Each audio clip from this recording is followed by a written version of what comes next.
এই ডাল চচ্চড়িটা যে একবার খাবে সে সারা জীবন মনে রাখবে। টেস্ট এত পরিমাণে মজা। তো প্রথমে লাগবে তার জন্য আমাদের মুসুরির ডালটা পরিমাণ মতো নিয়ে নিতে হবে। আপনারা কতজনের জন্য রান্না করবেন সেই হিসাব করে নেবেন। এখানে 3 জনের পরিমাপ রান্না করা হয়েছে, একজন মাছ খায় না তো তার জন্য। তখন মুসুরির ডালটার ভিতর দিয়ে দিতেছে পরিমাণ মতো পেঁয়াজ কুচিটা একটু বেশি দিতে হবে, ঝালের জন্য কাঁচামরিচ, তারপর পরিমাণ মতো লবণ আর হলুদের গুঁড়া দিয়ে এখন খুব সুন্দর করে মাখাই নেবে। বেশি মাখাইলে কিন্তু ডাল চচ্চড়ির স্বাদটা একটু বেশি হয়। আপনারা কিন্তু খেয়াল করবেন মাখানো তরকারিতে স্বাদটা কিন্তু অন্যরকম হয় এমনি তেলের উপর দেওয়া যে তরকারিগুলো সেগুলোর থেকে। তারপর দিয়ে দিল পরিমাণ মতো সয়াবিন তেল দিয়ে এখন আবার খুব সুন্দর করে মাখাই নিতেছে।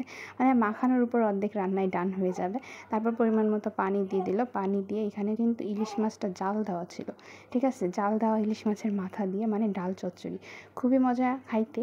তো জাল দেওয়ার সময় ভিডিওর ক্লিপটা আমি নিছিলাম, মানে ক্যামেরা যে অন করি নাই সেটার খেয়াল ছিল না। তো দেখতে পারতেছেন এখন খুব সুন্দর করে আবার মাছগুলার একটু উল্টায় পাল্টায় দিব, দিয়ে আবার ঢাকা দিয়ে দিব। ঢাকা দিয়ে দিলেই রান্নাটা হয়ে যাবে। আপনারা বাসায় একবার হইলেও ট্রাই করবেন, খুবই মজার একটা ডাল চচ্চড়ি তো অনেকভাবেই খাইছেন, এইভাবে ইলিশ মাছ দিয়ে একবার হইলেও বাসায় রান্না করবেন।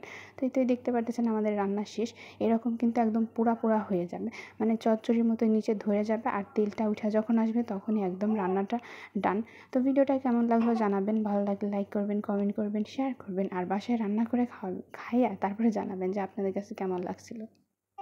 পছন্দের খাবার খাওয়ার মাঝে যে তৃপ্তিটা পাওয়া যায় তা কিন্তু মনে করেন আপনার কাচ্চি বা বিরিয়ানি খাইলেও তার ভিতর পাবেন না। তো চলেন আজকে যে রেসিপিটা সেটা শুরু করা যাক। আজকের রেসিপিটা কিন্তু অনেকের কাছে প্রিয়, আবার অনেকের কাছে মানে একবারেই প্রিয় না, নাক ছিটকায় অনেকে দেখলে। সেটা হচ্ছে কাচকি শুটকি।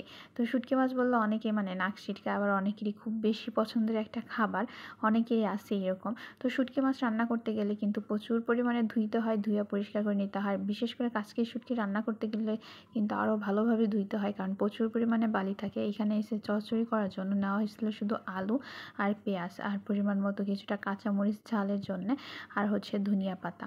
তো এইটাই মনে করেন হয়েছে চচ্চড়ির জন্য মনে হয় যে একদম সেম সাম সবজি, মানে অন্য সবজি দিয়ে শুটকি মাছ চচ্চড়ি করলে তেমন একটা স্বাদ লাগে না।